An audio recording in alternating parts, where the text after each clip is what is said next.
I had a stroke nearly 7 years ago. I had something called cerebella, which affected my balance. I had to relearn how to walk.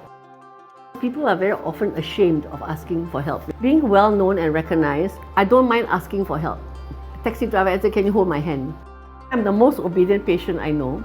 For a period of time, they pureed my food. Everything was pureed, the meat, the vegetable, and the rice, and I would just eat it. And I would have fellow patients who would like smuggle food in, and they said it's tasteless. I said it's meant to be tasteless, you know, less salt, less sugar, less oil. I did something for National Stroke Association. I researched, I did a series of 4 recipes. For the Association of Persons with Special Needs, we got 5 chefs to train them to cook a dessert each, and then for them to cook for the Istana dinner. My mom, she was having difficulties walking, pain in her knees for many years. Decided to tell her that it's time for you to go for surgery. I visited my mom every day. In every room, there is always like 5-6 patients. Most of the patients there are elderly, and most of the time they are alone. It was near Christmas, so I thought, being a Christian, I think Christmas is all about sharing and giving blessings to others. So I went to a supermarket, got a lot of sets of vouchers to distribute to everyone. It will brighten up their day. You know, they will just feel happy, like, hey, at least someone talked to me, someone cared for me. Parkinson's disease patients, they have a lot of questions in their mind, like what is the best diet, what kind of exercise they can do. So we actually identify the questions, and then we invite the speaker from different institutes to help them to answer their queries. So we actually invited the Parkinson's disease warrior. They have gone through the operations. They will come down to the support group. They will share their experiences to the patients who is hesitating to go ahead for the operations. They actually become good friends. They come to appointment together actually. So it's like a support.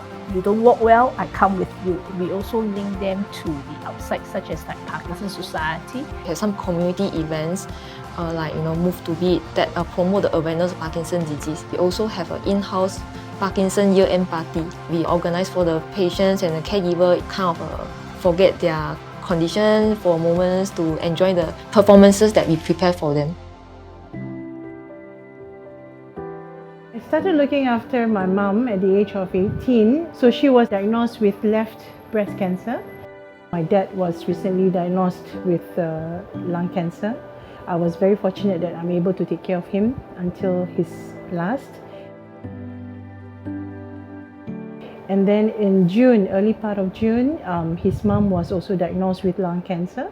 And I took her in and I took care of all the 3 in one go. I struggle a lot, to be honest with you, with work, home, children. But I'm blessed because I have my family members supporting me through the journey. When I saw how my dad took care of his father-in-law who had stroke, and then after that he took care of my grandmother who had dementia, and he took care of his wife, my mom, who had breast cancer. He has this strong spirit that life has to go on, Keep giving, keep loving, keep caring. 3 brain surgeries has really put things in perspective, because you suddenly realize actually life is really much shorter than I thought it was. While I'm around, I have to live life to its fullest and be as impactful as I can. And the legacy is to help every kid along the way. When I got back to school, you see the kids, I said, you know what? I have to go on, yeah. I've taken my 2.5 month break, I'm back. I teach the tail end. The kids, they come with a lot of baggage. I want them to see that despite their baggage, it does not define them. It does not define their future. And I actually share with my kids about my head surgery and tell them, by right, I shouldn't be here talking to you. By right, I shouldn't be here teaching you. But I'm here. Proof that even with the worst experience in life, you bounce back and you fight for what you want. They come to you really believing that they can't do a lot of things. So it's really heartwarming when you see at the end, that one kid looks up and gives you that smile, like, I've done it.